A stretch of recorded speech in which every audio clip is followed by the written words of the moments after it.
c'est un placement défiscalisant donc, qui est voté en loi de finances, qui est toujours en cours jusqu'à 2029, qui permet de soutenir les DOM-TOM. Donc tu vas placer 10 000 euros à 23%, tu vas générer une réduction d'impôt de 12 300 euros. C'est énorme. Tu investis de l'argent en Girardin industriel, donc attention, le montant n'est pas libre, c'est par rapport à ton foyer fiscal, à ta future imposition. Puisque si les 3 000 euros sont placés sur un livret A à 1,7, évidemment qu'il faut aller les chercher et aller les placer sur un Girardin à 23%. Quand il investit 10 000 euros, c'est gratuit. Par contre, les monteurs de Girardin vont rémunérer le CGP. Janvier, c'est 23%. On tombe ensuite à 21%. Donc à partir, là, cette année, c'était le 17 février. On était à 21% ensuite. Comment ça, si ça arrive pas? Imagine l'argent, il a été détourné et finalement, il n'a jamais été dans les poches de l'exploitant. Mais c'est possible, ça? Bienvenue dans Out of the Box. Un format simple, 30 minutes pour comprendre l'investissement en répondant à une question. Du concret, des chiffres, de la stratégie. Aujourd'hui, on aborde le sujet du Girardin. Est-ce vraiment une niche fiscale? Est-ce un faux ami? C'est parti, on va y répondre tout de suite. Allez, on retrouve Alexandre Coutinho, donc gestionnaire de patrimoine qui a plusieurs agences. Bonjour Alexandre. Bonjour Emeline, merci de m'accueillir. Avec plaisir, et on va parler du Girardin. Girardin, est-ce une vraie niche fiscale? Est-ce un faux ami? On répond tout de suite à la question, mais avant, est-ce que tu peux te présenter? Bien sûr. Alors, je m'appelle Alexandre Coutinho, je travaille au sein du cabinet IGC, cabinet de gestion de patrimoine. Donc, c'est un groupement d'agences. Je suis gérant avec mon associé des agences de Enghien et de Houille, donc en banlieue parisienne. Et ça fait depuis 2022 qu'on est dans cette aventure. Et notre combat, c'est d'aider les particuliers à préparer la retraite et aussi à défiscaliser sur le placement financier, mais aussi sur l'immobilier. Je sais que tu le fais très bien. Merci. Allez, c'est parti. Donc, pour commencer, pour quelqu'un qui n'en a jamais entendu parler, et alors je t'avoue que moi je n'y connais rien, est-ce que tu peux nous expliquer le Girardin? Ok. Alors, le Girardin, qu'on appelle le Girardin industriel, c'est un placement défiscalisant donc, qui est voté en loi de finances, qui est toujours en cours jusqu'à 2029, qui permet de soutenir les DOM-TOM. Donc, on appelle ça maintenant les territoires d'outre-mer, hein, si je ne dis pas de bêtises. C'est les DROM, non? Ouais, il y a un nom que j'ai jamais réellement retenu, mais on est... voilà. Donc, les DOM-TOM parlent à tous. Donc en fait, les DOM-TOM français ont besoin de soutien financier. Et donc le Girardin industriel permet à l'investisseur, donc particulier qui paye des impôts, de les soutenir financièrement, donc clairement en donnant de l'argent. Hein. Donc c'est un investissement contre une rentabilité. Et donc en fait, cet argent, ça peut faire peur au début quand on présente le Girardin, parce que c'est ce qu'on appelle un investissement à fonds perdu. Parce que notre capital, si on prend un exemple simple de 10 000 euros, va vraiment financer des choses concrètes. Alors, le Girardin industriel permet de financer 3 grandes catégories. On va retrouver tout ce qui va être lié à l'agriculture. Donc, clairement, des plants d'ananas, de la canne à sucre. Donc, il y a une technicité là-dessus, puisqu'il faut que, par exemple, l'ananas dure un certain temps. Mais ça, je vais passer les détails.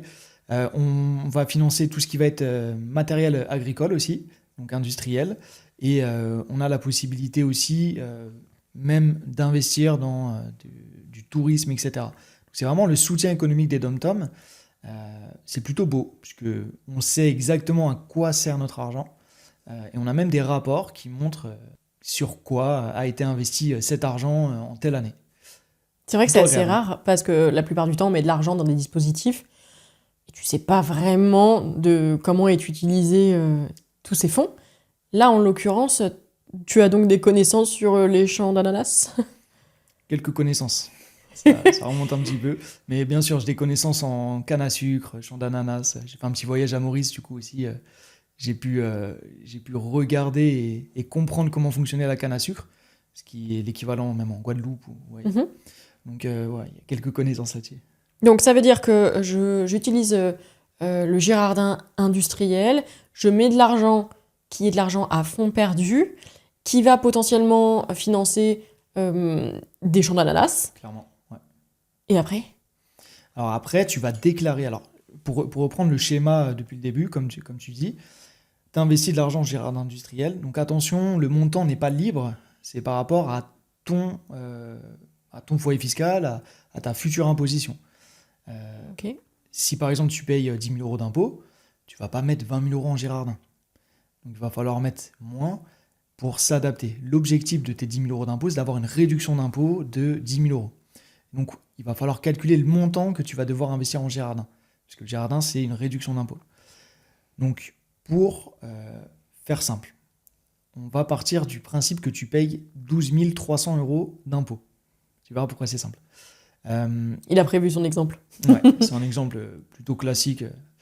12 300 euros d'impôts, donc tu souhaites avoir une réduction d'impôt de 12 300 euros. Pour ça, tu investis 10 000 euros en Girardin. En janvier, donc tous les mois de janvier, en tout cas avec notre partenaire, on a des boosts où la rentabilité est à 23%.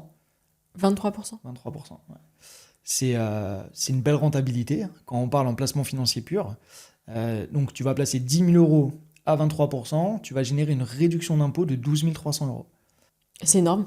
C'est énorme. Donc là, tu vas, entre guillemets, gommer ton imposition, puisque ce qui va se passer, c'est que tu fais ton investissement en janvier 2026. Toute l'année, il ne se passe rien.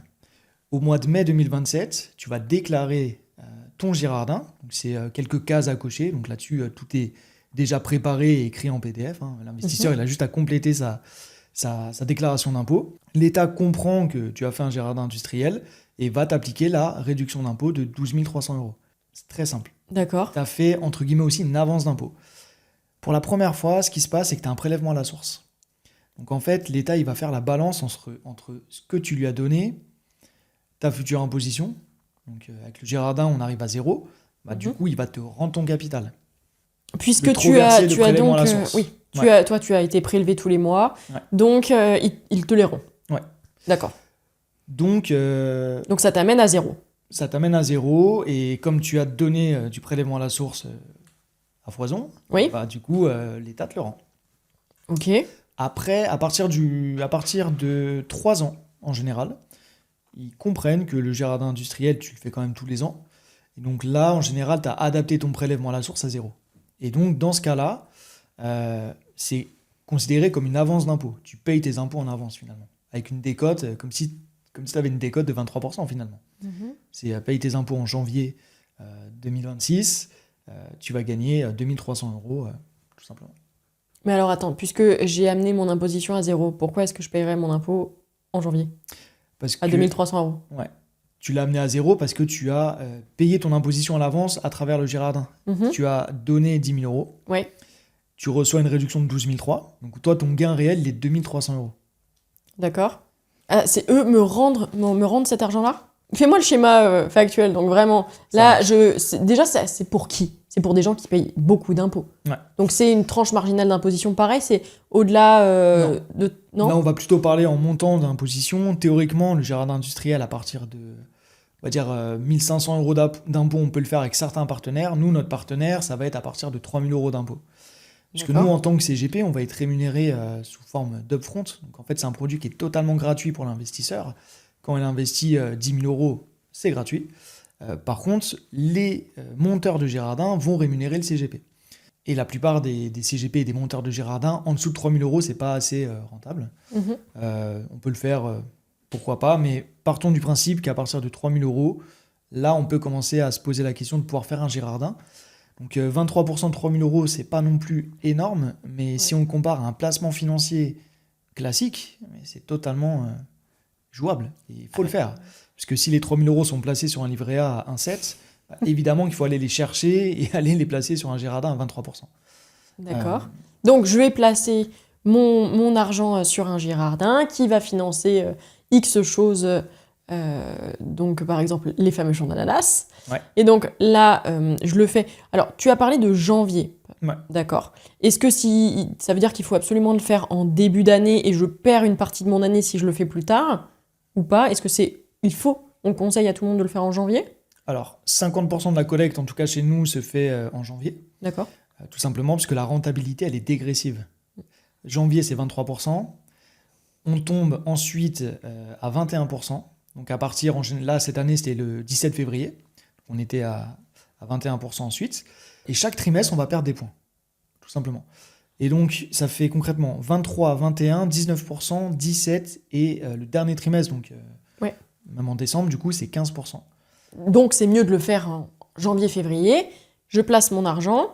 Là, il ne se passe rien pendant un an. Et c'est donc, par exemple, là, on est en 2026. Ouais. Donc, en mai-juin 2027, puisque c'est à ce moment-là qu'on se préoccupe des impôts, pour l'année N-1. Ouais.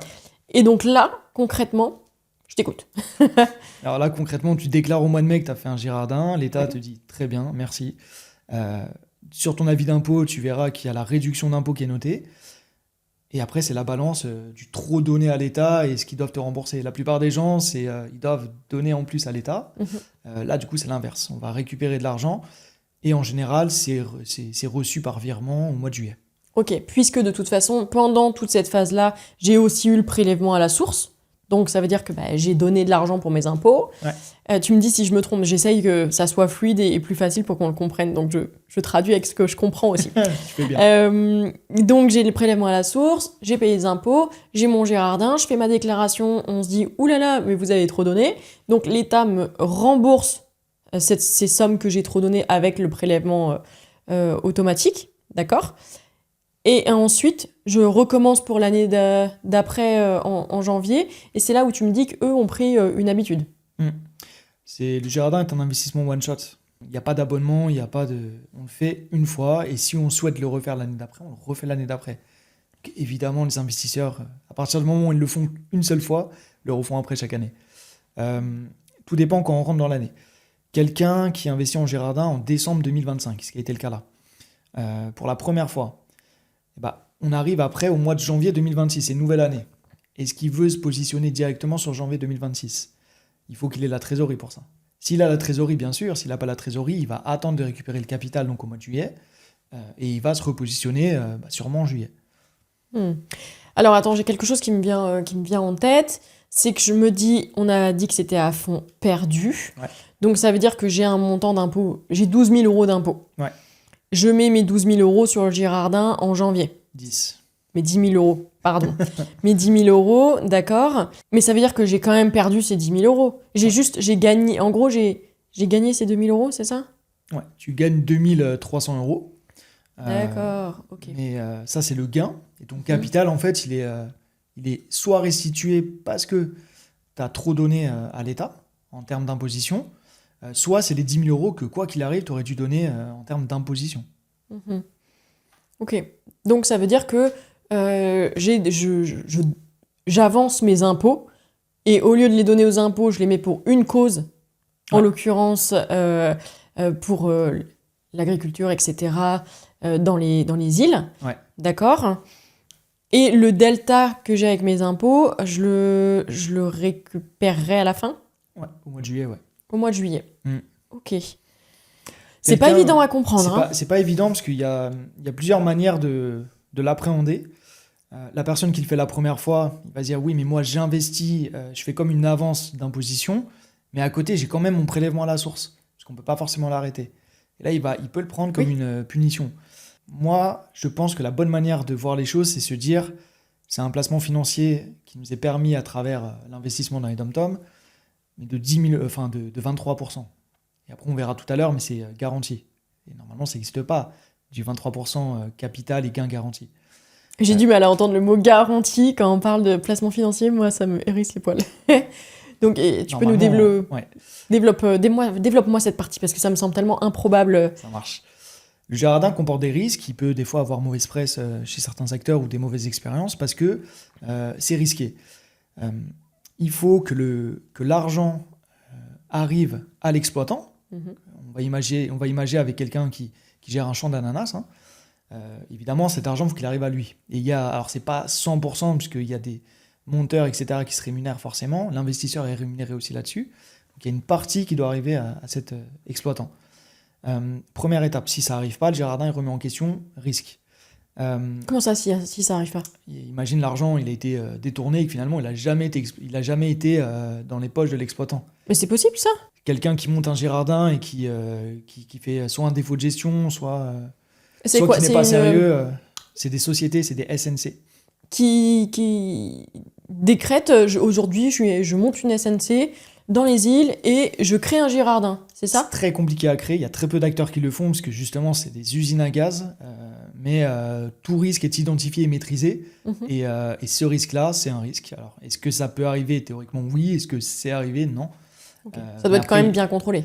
Ça doit être très bien. Ah oui, oui, totalement. Donc, il y a... En fait, nos partenaires qui gèrent le Girardin sont extrêmement sérieux là-dessus.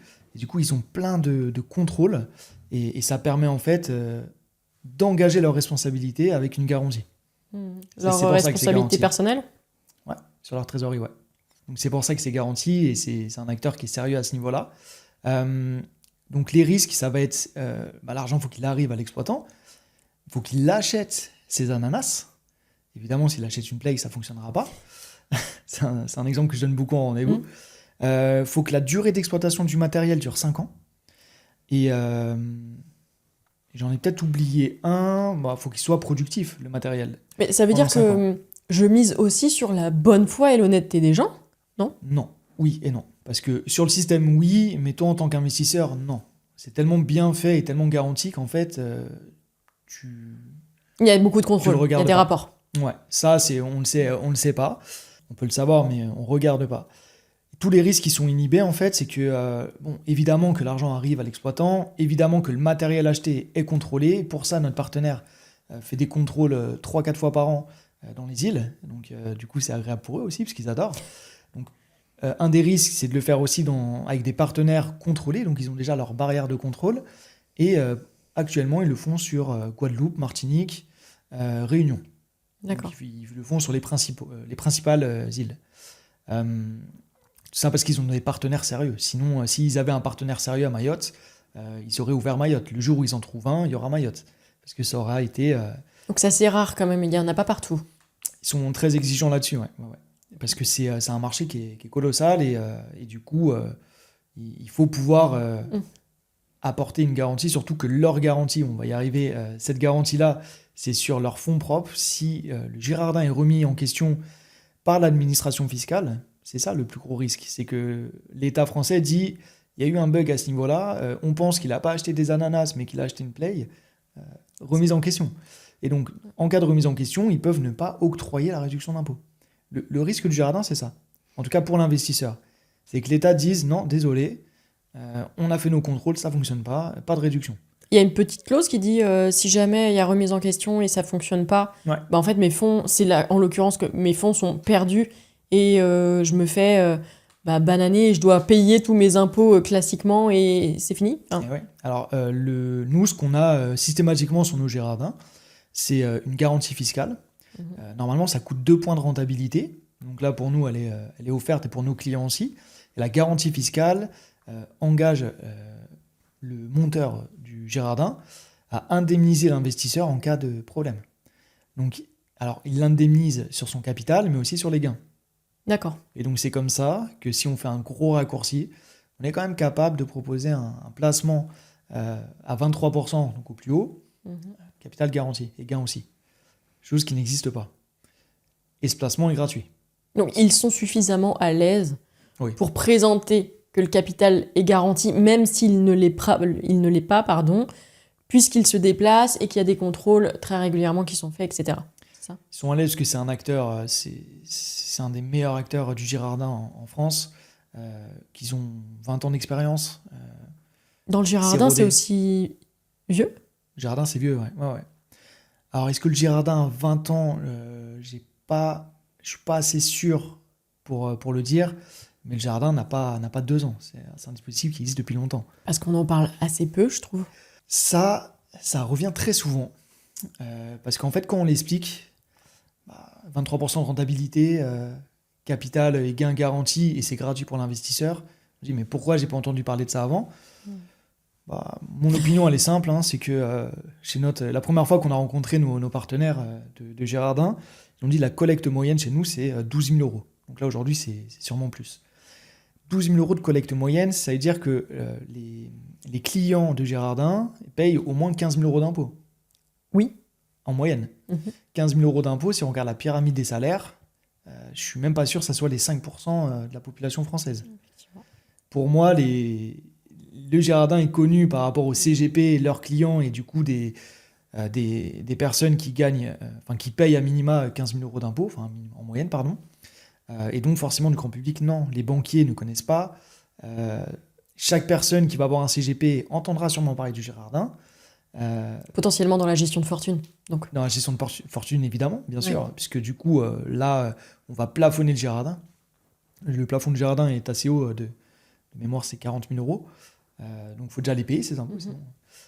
Et donc, c'est pas connu par rapport à ça, tout simplement. Mais c'est un produit qui est accessible à partir, comme je disais, de 3 000 euros d'impôts. Et certains partenaires le font peut-être même à partir de 1 500 euros d'impôts. C'est intéressant à partir de 1 500 euros d'impôts ? Oui, ça peut être, pour moi, c'est toujours ça à prendre, finalement. Okay. Donc, ça peut être intéressant. Au lieu de les laisser dormir sur un livret A, encore une fois, on les met sur un Girardin à 23%, c'est toujours bien. Le gain n'est pas phénoménal, mais... D'accord. Et donc, toi, pour aussi pouvoir en parler à tes clients, tu t'es déplacé et tu as été voir comment ça fonctionnait vraiment. Non. T'as des exemples à nous donner Non, mais on a des rapports de contrôle tous les ans qui sont assez agréables à lire avec... alors, le Girardin, c'est on investit de l'argent, ça rentre dans une société, et cette société achète du matériel. Et tous les ans, on a des rapports de contrôle en disant voilà ce qui a été acheté en Guadeloupe à tel moment. D'accord. Guadeloupe, Martinique ou Réunion. Et là, on voit des photos de... Je me souviens, il y avait des génisses reproductrices à un moment donné. Des fois, il y a des motoculteurs. Des fois, il y a des champs d'ananas. Et donc, on a un retour concret de l'investissement. Et c'est plutôt pas mal parce qu'en parlant une fois avec un de mes clients, c'est lui qui m'a dit, mais en fait, moi, j'adore les îles. Et son père habite en Martinique. Et du coup, ça lui parle énormément de faire ce type d'investissement au lieu de faire... un autre système de défiscalisation sur une gestion pilotée. Je comprends. Et c'est vrai que de savoir où tu mets les fonds, je trouve qu'il y a une autre conscience qui se met en route. Ouais. Et c'est assez agréable. Tu l'as fait, ce système ? Ouais, je l'ai fait plusieurs fois, ouais, bien sûr.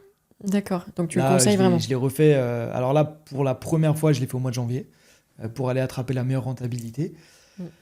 Donc j'ai l'impression de payer mes impôts à l'avance. J'ai pas de prélèvement à la source parce que j'ai pu le mettre à zéro. Et du coup, mon imposition, je l'estime. Du coup, c'est facile pour moi. Et par rapport à ça, je vais faire mon placement Girardin, ma stratégie PER à côté. Et rien que ça, c'est une base excellente qui permet d'aider la France finalement. Oui. Parce que finalement, la défiscalisation permet d'aider la France. Sinon, ce ne serait pas permis de défiscaliser comme ça. Et aussi de s'aider soi-même. C'est beau. C'est beau. Bah, écoute, merci beaucoup. Merci pour toutes ces informations. On va pouvoir potentiellement mettre en place un Girardin et donc te contacter pour ça. On mettra tes coordonnées dans la description sur la vidéo et également sur toutes les plateformes. Merci Alexandre et on se retrouve pour une nouvelle vidéo. Si cet épisode t'a été utile, aide-nous à le faire connaître. Partage-le, abonne-toi et rejoins la communauté sur les réseaux. On se retrouve dans le prochain épisode d'Out of the Box. À bientôt!